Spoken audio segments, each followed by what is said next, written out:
geeks. While I was at JordanCon, I got the opportunity to listen to Michael Livingston's panel on his book, The Origins of the Wheel of Time, wherein he mentioned that Min does not get an entry in this book, which blew my mind. I had been so focused on everything this book contained that I missed or didn't miss what it lacked, specifically Min. And I love Min. Do you really love the lamp, or are you just saying it because you saw it? I love Lamp. I love Lamp. She's a woman after my own heart, running wild with the boys in her youth, then growing up to have a true love of wisdom and philosophy, as well as shunning the popular leg-covering garments of her society. Intrigued by this mystery, I decided to pick up where Origins left off and plowed through The White Goddess by Robert Graves and come up with my own theory on the origins of Min Farshaw. She is the Hag, the sexy Hag. The old woman's ugliness melted away to reveal a beautiful enchantress. To break this theory down further, I'm going to have to give full spoiler warning for the entire series, as first I'll explain Graves' historiography, or lack thereof, and then explore the firm ground of Rand as Graves' White Goddess's consort, extrapolating from that Rand's three loves, Elayne, Min, and Aviendha, are the embodiment of the White Goddess, and finally turning to the scene that is quite telling in this matter, A Lily in Winter, which reveals Min as the Hag of the Mill. Graves' historiography. Graves' thesis in The White Goddess is that all of Europe, from Ireland to Mesopotamia, had the same religion in the Bronze Age, the worship of the White Goddess and her son/lover. To get there, he performs a feat of historical analysis that would make national treasure seem sane. The key in silence could be... Prison. Albuquerque. See, I can do it too. Snorkel. Though I am just a talking head on YouTube, both Michael Livingston in Origins and Liz O'Rourke in an article on Tor.com decry his lack of historical accuracy, which I wholeheartedly agree with, and will therefore not give him the respect I would normally give to a historian, even if I disagreed with them. Graves is a poet playing at historian. You may feel like a poet, but you sound like an idiot. You don't even know her name. Her name? Her name is Aphrodite. Calypso. Venus, take your pick. And I'm somewhat the opposite. When I spoke to him at JordanCon, Livingston described that he only put things in the book of which he was 90% sure was Jordan's intention. I, just being a YouTube theorist, only go with about 80%, and I'm more reading The Wheel of Time with a lens of Graves and drawing conclusions from that rather than stating what Jordan actually intended, because I haven't read Jordan's notes. Do you think he plans it all out? Or just makes it up as he goes along? Rand, the consort.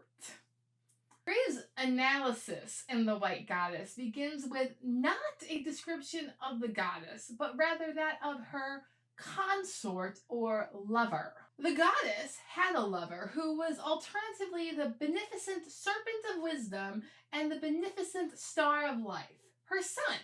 The serpent incarnate in the sacred serpents, which were the ghosts of the dead, sent the winds.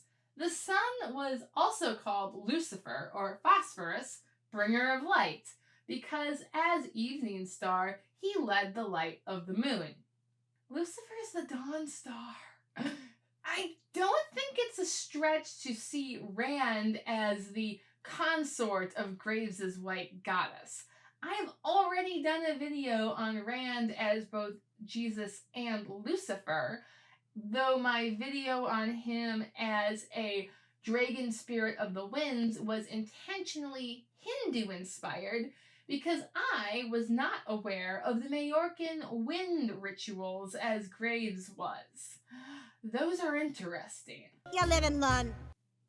I did, however, through sheer dumb luck, stumble onto another connection with Rand in the myth of the Golden Ball, that is the tale of Kronos, which Graves interprets as... The later Greeks like to think that the name meant Kronos, time, because any very old man was humorously called Kronos. The more likely derivation is from the same root kron, or corn, that gives the Greek and Latin's words for crow, korone and chronix. Thus, it is possible that another name for Kronos, the sleeping titan guarded by the 100-headed Briareus, was Bran, the crow god. Silly me! I just thought Kronos, the dreaming titan of time, would connect to Rand as his world was just a dream. Taking Graves' gloss on the topic, we could rather see Kronos as the Dark One, who was sealed away by the 100 heads of Lews Therin's companions. Then along came Zeus, he hurled his thunderbolt. Rand the Bearer of Lightnings likewise sealed the Dark One away, making him a prime candidate for the consort of the White Goddess. Of course, the Dark One could still just be an aspect of Rand, in which case both theories are right. This leaves Rand to remain firmly as the true consort of the White Goddess figure in the Wheel of Time, which Jordan clearly states are the three, Elayne, Min, and Aviendha. In Origins, Livingston gives us Jordan's exact note on the topic. The three women of the story will be perceived not only as the three who took Arthur to Avalon, but also as the origin of the triple goddess, personified as maiden, nymph, and hag. In the story, we see this concept most directly conveyed from Elayne's POV in A Lily in Winter. Elayne came to realize that she loved Aviendha as much as she did him, just in a different way, and Min too, another sister, even if they had not adopted one another. Aviendha and Min were different. They were part of her. In a way, they were her, and she them. Graves' take on historiography is, of course, to take any exceptional women and cast her as the White Goddess. The triple goddess was the personification of primitive woman, woman the creatress and destructress. As the new moon or spring, she was girl. As the full moon or summer, she was woman. As the old moon or winter, she was hag. For each phase of the triple goddess, Graves associates with, well, a lot of trees, actually. But three in particular, and what Graves calls their associated attributes. Willow, oak, and hazel, expressive of the sequence enchantment, royalty, wisdom. So let's start with the maiden, Aviendha, who began the story as the Maiden of the Spear and also carries the warrior woman attributes of Graves' White Goddess. Everything that reminds me of her, the White Goddess, goes through me like a spear.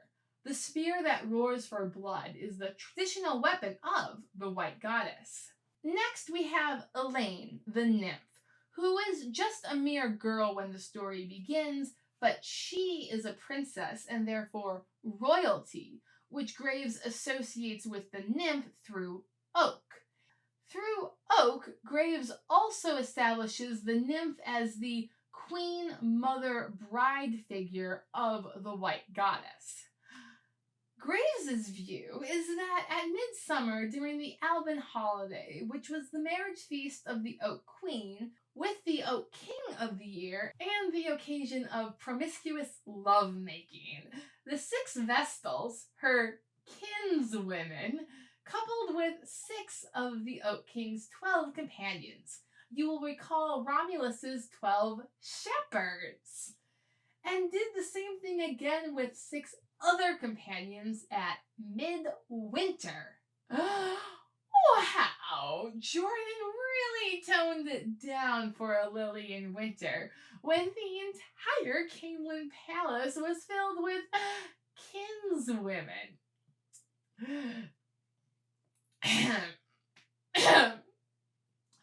Graves has no evidence for his theory. Vestal virgins we know of Rome were buried alive should they cease being virgins. Yet this little historical inaccuracy did not stop the book The Mists of Avalon and its movie from using this ritual as how Arthur came to sleep with his sister Morgase. Ew, please let that be the end of your speech. At least Rand and Elayne's wedding night was not incestual, although it did follow the goddess trope close enough that Elayne is left pregnant with twins. The nymph is courted by the thunder god, a rebellious star son infected by Eastern patriarchalism, and has twins by him, a male and a female. She remains the goddess of incantation, but forfeits part of her sovereignty to the thunder god, particularly lawmaking and the witnessing of oaths. In later books, Elayne will not stop talking about how her babes are a boy and a girl, and later that they are Rand's. However, she does not forfeit any of her sovereignty to Rand. Rather, that is her mother, Morgase, which cuts a bit closer to the Mists of Avalon take on the whole nymph wedding situation. Let's not forget that in the original draft, Rand and Morgase were lovers. Cece's mom has got it going on. Thus, by process of elimination, we have Min to be associated with the Hag. She is a few years older than Rand when the story begins, and as she is the only one who can't channel, she is the only one of the 4 not blessed with perpetual youth. Furthermore, she has the gift of prophecy and being able to see visions of the pattern, a trait Graves associates with the Hag, who appears in Celtic legend as Morgan Le Fay, King Arthur's sister. Morgan in Irish legend is the Morrigan, meaning Great Queen, a death goddess who assumed the form of the raven, and Le Fay means the fate. The Morrigan, the fate goddess, when she first met Culhane, warned him that only while the calf was still a yearling would he continue to live. That is, she foretold his death, just as Min foretold to Rand upon their first meeting his funeral. Also, by the end of the series, Min has become the Doomseer of the Shan-Chan Empire and is a personal friend of the Prince of the Ravens. I would note further that Elmendreda is a name with the word dread literally in it. Graves doesn't have a lot to say about elm trees in particular, but elm trees are constantly confused with hazel, which is the tree Graves does associate with the Hag. Graves further associates the Hag with wheels and fate and wisdom and the end of time. Upon the White Rock, England, a female shadow, as deadly damps of the mines of Cornwall and Derbyshire, lays upon his bosom heavy, moved by the wind in volumes of thick cloud, returning folding round, of enraged thunders. Around them the starry wheels of their giant suns revolve, and over them the furnaces of loss, the immortal tomb around. Aaron sitting in the tomb to watch them, unceasing night and day. Time was finished. Erin, according to Graves, is another Celtic fate goddess who is as cold as the mines, just as Min comes from Barrowon, which is a mining town. No wonder why mines in mythology get such a bad rap. And they call it a mine. A mine! This is no mine. It's a tomb. And yet, arguably, Min is The only one he truly loved. rude. Min is with Rand in his madness in a way that the other two just aren't. That sole fact is what points me towards what I believe to be the origin of Min's name. A Lily in Winter.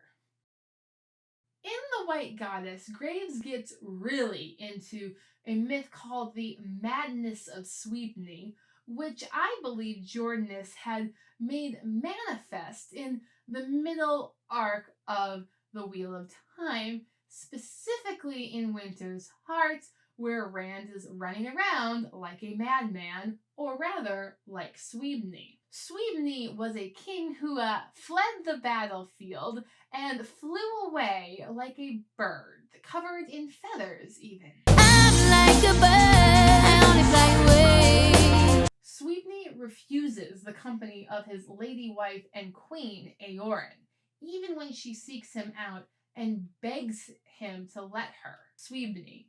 No path for his beloved is Sweepney's track of care. Cold he lies at Ard Arbla, his lodgings cold are many. Far better to feel affection for the prince whose bride you are, than for this madman all uncouth, famished and stark naked. Elayne. I grieve for you, toiling madman, so filthy and downcast. I grieve that your skin is weather-worn, torn by spires and brambles. Oh, that we were together, and my body feathered too. In light and darkness I wander with you forevermore. But you don't understand. I love you. This, I believe, parallels nicely with Rand and Elayne's ongoing conversation at the beginning of A Lily in Winter. We want to bond you, our warder, she said, smoothing her dress under her as she took a chair. All three of us. It is customary to ask first. You really are mad, he growled. You know what it means for anyone I'm bonded to. Even if I don't go insane, she has to live through me dying. Remember, Rand comes to Caemlyn's palace disguised as a disgusting old beggar, like Sweepney, an outward image of his inner madness. However, unlike Sweepney, who avoids the queen, Rand does an Uther Pendraig and sleeps with the queen while using a disguise, though it is not rape like Uther Pendragon does. When he's had his fun, he'll leave you in the morning with a daughter or a son. My morning Rand is off again with Min on a mad hunt in the snow. Boy, boy, crazy boy, get cool, boy. Just as Sweepney was known to run off with the Hag of the Mill in his madness, the Hag of the Mill, or the Caliph and Mulin, my attempt at Irish pronunciation there, is who I propose Min is named after, a shortening of Mulin or Mill. Mills, like Min, do not mind being bound to their wheels, and mill wheels are known for creating flour by destroying grain, just as Min is the first to point out that Rand has both a creative and destructive side. Balance, Min broke in hastily. There is always a balance of good against bad. That's how the pattern works. Even he doesn't change that. As night balances day, good balances harm. Name the evil and you can point to the good. The turning of the wheel requires balance, and he only increases the chances of what might have happened anyway in nature. Unfortunately for Sweepney, his mad ramblings come to an end when the Hag of the Mill falls and breaks her neck. Similarly, Min's neck gets injured in that unfortunate strangulation episode with Semirog, Once again, Jordan seems to have toned down his inspirational material. Although Rand seems to come to peace with his madness at the end in a semblance of sanity, Graves would argue that his running wild with the Hag of the Mill was actually a good thing. Sweeteny's tale seems to be devised as an illustration of the triad, that is, death to mock a poet, death to love a poet, death to be a poet. Although this is not strictly true, Rand does ride off at the end of the story a gleeman. We roam the country over, and together we'll face the world. He took Tom's flute and the love of the White Goddess. He had 3 women in love with him, and didn't know which he would like to have follow him. Any of them. All of them. Light man, you're hopeless. Hopelessly in love with all 3, and there's no way out of it. So, there you have it. Min, for me, is inspired by the Hag of the Mill. Do you believe that? Let me know down in the comments. Also, if you like this video, please feel to like, share, and subscribe. See you next week. Bye!